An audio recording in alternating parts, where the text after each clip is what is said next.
All right, Ray and Jim here again. It's January 2017, and we just came back from a fishing trip that the fish weren't running today. All we can say. They were running high. And this is down in Ray's fish room, down in his basement, sitting back enjoying the sight of his. What is that? What size tank, Ray? That's your 50. This is the 50 stainless steel. What's the adhesion? Tar? Yeah, aquarium cement, whatever that was called back then. Yeah, we've talked to you about this before. This is that tank that's been around, God, it must be 50, 60 years at this point, through various rejuvenations, now in his fish room. Started out many years ago in mine and sold it to my brother, and eventually ended up here. It's been to Virginia, it's been back up to Albany, and then back here in East Brunswick, New Jersey. And so we were out fishing this morning, and they didn't want to sell us anything. Had a big sale going on, 25% off, they say. But when we looked at what they had to offer, even at 25% off, they were too expensive. 25% off 7 times too high is not a sale. Sorry. Well, talk about your neons you just got. Oh, I got that for $1 a piece at a local store, chain. There's some more in here someplace. There's about 8 of them, I think. And I got the cherry barbs for not much more than that at a store in Milton. I buy local when I can because same water. So it makes it much easier to adapt them to the aquariums. And I change the water on these tanks about 1/3 every week. Between 1/4 and 1/3 every week. So it's we counted one time, you got 22 tanks, many not in service. So that's not a trivial task. But down in the basement here with a basement sink and everything handy and floor that can stand some water, it's a lot easier than my own in the living room. And in the summertime, when I let the water run down in the corner, I pump it out in the yard. Yeah. Or I put it down the drain. I paid for it. And there you can see the neons up close. They're coming out.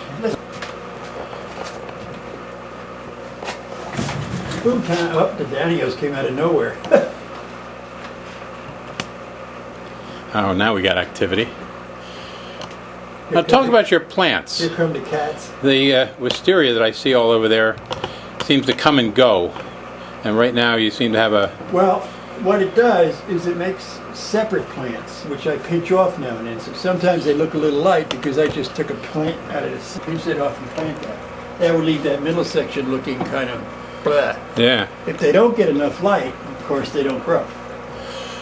Now those are your catfish that you've grown from eggs, right? I don't know how many generations we're into. Every now and then I just add a little outside blood. I buy a couple, but I have no idea how many generations there are. Let's see now, what we saw down in the store that was the only reasonable price we saw, was $1.50, $1.49 for neons, and they were much smaller than this, and really not many. And they had labeled jumbo neons. Didn't fool us. Didn't fool us. I know a little when I see it. All right, let's move to the other side of the room. All right, what are we looking at here, Ray? We're looking at a lot of small fish being overtaken by guppies. I had 2 big angels in here that hated each other when they were little, fought and whatever, and they got down to 1 in each tank. And I put them together, and for the longest time they were inseparable, side by side, feeding and swimming around, and both stayed in one corner. And they laid eggs a couple of times, but nothing happened. 2 females will lay eggs every now and then. And one died, and within a week the other one died. Of a broken heart, no less. I guess. But you say originally you couldn't put them together, they'd fight all the time. They'd pick at each other, they'd run at each other. But I had put guppies in here for them to eat. Without them, I've gone crazy with guppies. And my object today was to get a couple of angels and maybe a betta to control the guppy population. And as you know, his betta selection was horrible and his angels were horrible. So we're purposely not mentioning that particular store. We don't want to give him a bad name. He's usually been very good, but a bad time or something. Yeah, winter's a tough time for tropical fish, especially in the store, and even plants. I was looking for plants, and we couldn't find anything worth even. He had a bunch of banana plants. That was about it. Yeah, well, you can see that the pieces of wisteria break loose and float. Some of them are actually small plants. There's a root. Generally, when I clean up, I'm not doing today, I'll pick that up and throw it in with the Pleco, and he'll pretty much clean it up. He'll break pieces off, leave the stems. Then I take it out of his tank and throw it in the garden or the compost. But in here I got serpe, or whatever they're calling them these days, a couple of tiger barbs, black tetras, or whatever they're calling them these days. Since they changed the name, and more cories, and I don't know. Do you notice that they changed the name to be more attractive to the shopper? Yeah. As opposed to anything. Well, they're confusing us old timers. Zebras. The best schoolers in this, to make a school, is the black tetras when you have enough, but you need about 10. And I think I'm low on them. Nobody's been putting them on sale, so I haven't bought it. 4 I got, but they're sticking together, or 3. I thought I had 4. Your guppies and your zebras look very healthy in terms of shape and size. What are you feeding them to keep them that way, and how often do you feed them? I feed them once a day, and I feed them Tetramin flakes, which I buy in a big box, big bucket. I feed them once a day that, and every now and then I'll give them a little Daphne, frozen Daphne. I'll thaw it out, of course, or bloodworms. This was the tank I was going to put a couple of angels and a betta in if I had gotten them. I see a school of their, what do they call those catfish with the black face on them? Got about 6 of them. Yeah, the pandas. Yeah, they tend to stick pretty well. Actually, catfish tend to stick pretty much together. They say you shouldn't put less than 5 or 6 of any of them in a tank. Yeah. And I've tried to keep that. I've actually bred the pandas. Oh, yeah? Oh, the babies are beautiful, identical to the parents. Isn't that something, when you finally see one of these cories, the regular slate, they're just miniature versions of them. Yeah, yeah. Tiny little quarter-inch fish. I have a terrible time with this tripod moving around, so sorry for the jerkiness. Back on. All right, this is a tank with about 8 marble mollies that I just, yeah, marble they call them now? Mollies is fed up, so they're not even mollies anymore.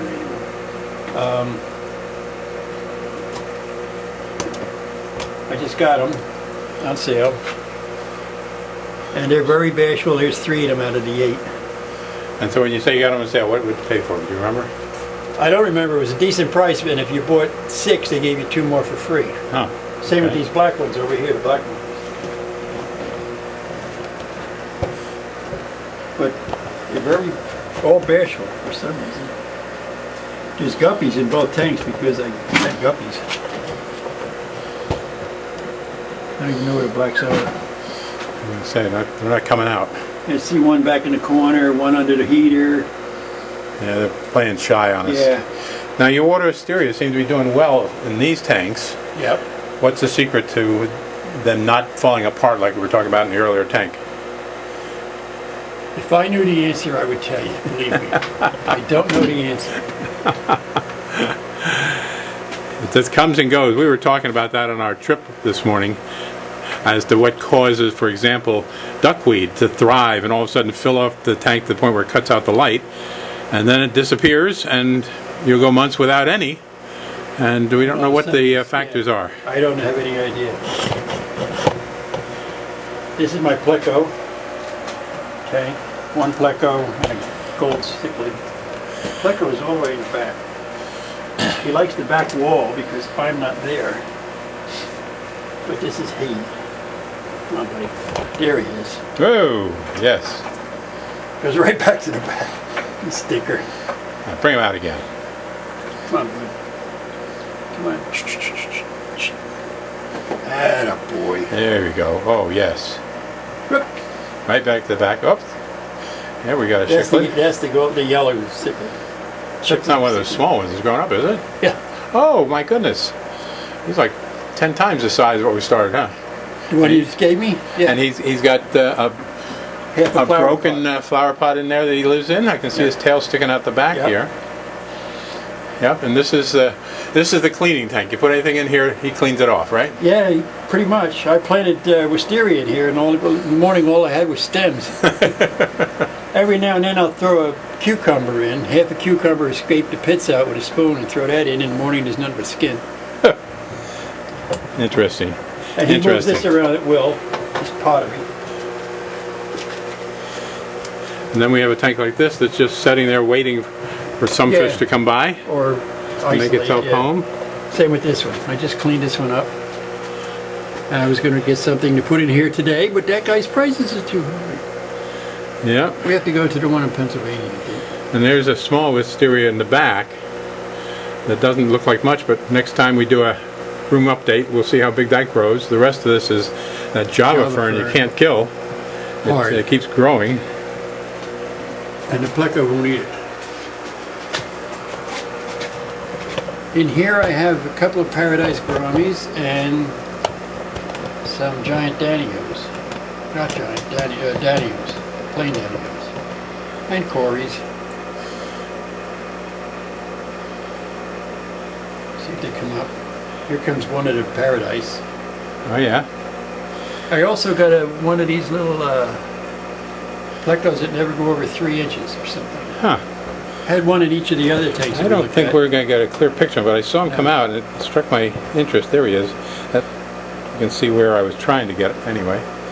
And so you, even though you have plenty of catfish, you still buy them once in a while just to give some variety to the new gene, spread the gene pool out. Otherwise, you're going to get with wiggled back ends, bent spines and stuff. Now this is a 30 gallon, 50 gallon. This is a 40, I think. 40. Okay. Next time I empty it, I measure for you. This is my tank of tiger barb. And talk about coming and going. The Madagascar lace. Oh yeah. Disappeared. A couple of weeks later, I got that. Huh. I love the Madagascar lace plant. Watch this. You want to see a feeding frenzy? Re-aim. Yep, right there. I got you. Wow. Yep.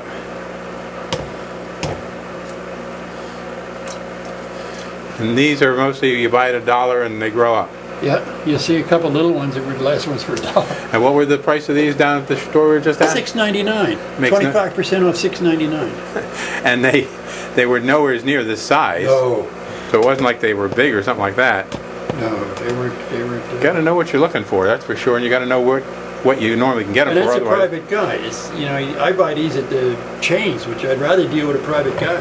Yeah, I'd like to help the little guy. Can't help it. There's a Madagascar lace down in the front here too.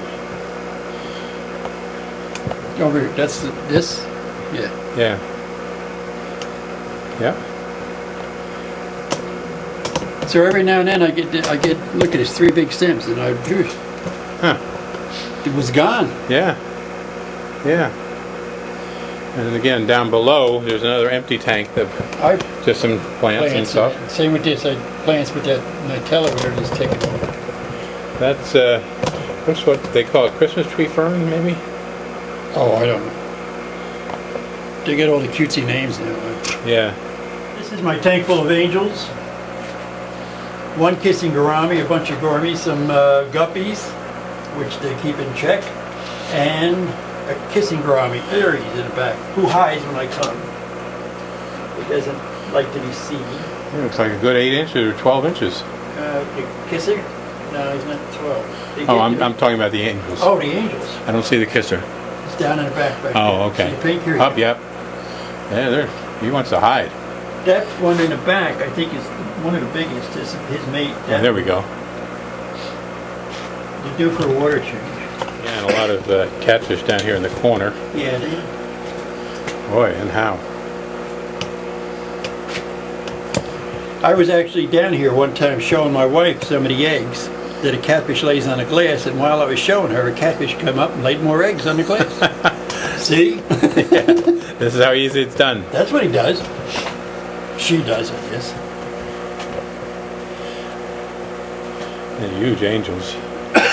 Yeah, they're pretty happy. The only ones that bicker are the 2 little ones. There's one. The others are fine. There's a black one in here somewhere. He doesn't know it's dinner time, I guess. Huh. But that's all I feed them. I feed them in areas all the way in the back. All the way in the back. Oh yeah, yeah. Good size. Yep, you can see him. Oh yeah, there he comes. And there's the other little one. Mm-hmm. I don't know why they bicker like that. Must be married.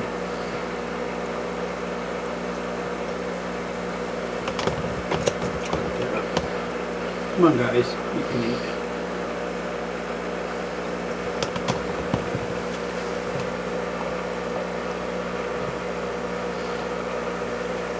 Nice size. A lot of Java fern in this with some heavy algae growth on it. This is wipes out my plants. Yeah. This is the tank. Remember I told you I got some hair grass out of Lake Sarah? Yeah, yeah. Well, I put it in the tank, it started to grow, so I transferred it to this tank, and nothing happened. Huh. I put it in with the dwarf sag, and nothing happened. Down in the middle there. Huh. Thing is, we love those plants so much, and yet it's hard to bring them in from nature. Yeah, very hard. Especially New York, which is pretty acidy. Okay. These are a couple of blue gouramis and a couple of gold gouramis. Let's see if we can get them out front. No, they're not going to come out. One's over in the right-hand corner. I saw that, and there's one over in the left-hand corner. Here they come around the left-hand side of the blue tank. in the back. This gold, yeah, I could see in the bushes. It's surprising they're this shy because they don't get that much activity down here. It's not No. like they have a lot of... I'm the only one, and only once in a while. And yet they didn't come out for the food, surprisingly enough. And I will sit down sometimes in a chair and just watch them. Back to that original tank with some bloodworms being thrown in there, giving the fish something to chase after. Oh, there's a third type of catfish. Just went to the back. Yeah. What do they call those? They're like salt and pepper type. That's not what they call them, but I that's the way think I to bought describe it. 3 of them, and he's the only one left. Yeah. That's surprising. The catfish seem to last forever. I've got that big catfish that never dies. It's been there since we started, good 10 years now. And he's just huge, sits there and feed him. He comes out and goes back behind the rocks again. Every now and then I get a small one that dies, but mostly you're right, it's the big one. And so that's Ray's fish room in January of 2017. I was talking to Ray earlier and said, you know, we should share a little bit of our history together. We have in some of these videos, but specifically, what got you into tropical fish in the first place, Ray? And what is it that's kept you in there? Come on over and sit back down by your other tank, and I'll just put this in a position to capture those thoughts. Wow. They're in their mating colors, huh? Yeah. They do get brilliant, especially when they start challenging each other for the female. That one's got, look at it, dark top. Yeah. That's amazing. Hey, biggin. So going back, you're 74, 75 right now? I got my first tank for my 10th birthday. When we lived in Irvington, a family friend of our family was the Rosemans, had a grocery store. Youngest kid was Elliot. And then we moved to Newark and then Metuchen, and they moved to Plainfield. This is all in New Jersey. We all kept in touch, right. There was 3 sons. The youngest was Elliot. He was a little older than me. He got a pet shop in Plainfield. So we went to see it, and I was fascinated. You were how old again? I was 10. 10. I was going to be 10. Yeah. And my mother took me there, and Elliot was showing me the fish. He actually had an angel in a gallon jug with the wide mouth, the old pickle jars. Full-size angel. And he was afraid to take it out, and he was trying to figure out how to break the glass without hurting the angel. So we talked about it. And I don't know how we got it out. I told him to put the thing in water and cut it in half. He said, really? I didn't know. So I don't know how he ended, but I wound up getting a 15-gallon tank out of the deal. Oh. And a bunch of guppies and some zebras. And some cories, a couple of cories. And Good natural starting community fish. Huh? Good starting community fish. Yep. Community tank. I had natural plants, which came and went like always. Fish lasted. I was fascinated with the zebras when you shine, or I put them in sunlight once. I reflected the sunlight, and it's almost like a glow. That stripe is really a bright, shiny stripe. It's not just a dull stripe. And the same with the dark colors on the guppies, and no 2 male guppies were alike. Holy smokes. I was hooked. From there it went to the tanks this shape, this steel, was 29 gallons. I got one of those. Oh, big time. Big time. And I had that for the longest time. And back then, the air pump, the good air pumps were piston. And you had to keep buying belts, and you had to oil them. And anyway, that's what got me started. And so how old are you now? 75. So for 65 years you've been into the fish. Well, there was hobby. 4 years when I was floating around in one of the world's giant fish tanks in the United States Navy. I didn't have a fish tank of my own. But They were all around you for a change. I actually went swimming in the middle of the ocean, and they put out, I was on a minesweeper, small boat, and they put out a rowboat here, or whatever they called it, with a guy and a rowing and another guy with a gun, and a rowboat over here, or launch or whatever they called it, same thing, a guy working the engine and another guy with a gun. And we're all swimming around. I got back up on the deck, and I was bosun mate there, and I said, "Boats, what's the guys with the guns for?" He said, "Sharks." Oh, man. Why didn't you tell me that before I went in the ocean? You didn't ask. I didn't ask. Anyway, yeah, 4 years in the Navy, I didn't have tank, and then I've had tanks other than that. Now you and I got together when I came to Metuchen, New Jersey, which would have been about 1954. 54? Okay. So I would have been 11 years old. And I would have been 13. And so we became good friends. What is it that makes for, I mean, I was reading something just the other day about true friendship, and very few people have even one or two really true friends, and certainly we count each other as being the best of friends, and for all those years we've been together in ways that have really survived the changes in our family lives, our ages, etc. So what do you recall from those early days, and what makes for a true friend that lasts the decades? I told you, our friendship is based on your high level of tolerance. Simple for me. I don't know. I never examined it. We just have it, and I think it's self-respect, respect for each other. I think it's a basic level, the same level of intelligence, same basic middle-class background.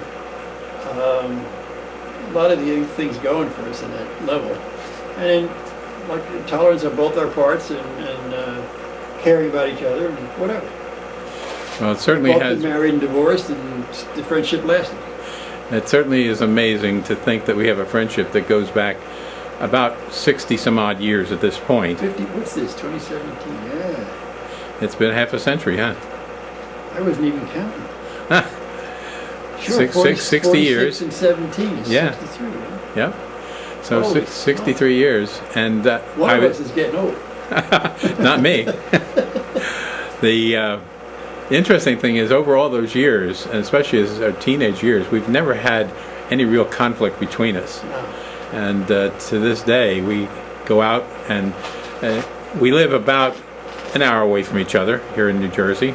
I'm further south New Jersey, raised more Middle Jersey in the East Brunswick area. I'm down in Edgewater Park, Burlington area. And so we'll take turns driving to each other's house, and whoever we drive to, they end up driving the distance to the various fish stores that we frequent. And so it's a sharing in that sense. And it works out very well. It balances nicely. And we'll get together at 10 o'clock in the morning. We'll go fishing, as we say, at fish stores. And then we stop usually at Joe's Crab House down in Ocean, New Jersey. And eat fish. And we eat the fish, yes. And then we get back in the car and we head to another fish store or whatever, or come back here and do something like we're doing now. So we really enjoy each other's company and sharing what goes on here in these fishing expeditions and the results in these fishing tanks that you're seeing here. And we really been quite surprised recently at the number of people that have made comment on the YouTube videos, these visits to our fish rooms. And so we thank you for tuning in and for adding your comments, and from all over the world. It's not something we aim for. We're just sharing a hobby and have a good time putting it together. I do the video work. I'm Jim, and that's Ray. And in fact, yeah, it's Ray Williams. I don't think we ever use our last names. Huh. Jim Gleason and Ray Williams, buddies for 63 years, sharing the tropical fish hobby in all sorts of ways in these fish room adventures. So again, thanks for joining us, and we'll see you sometime in the future. Until then, happy fishing. Say goodbye, Ray. Bye, Ray.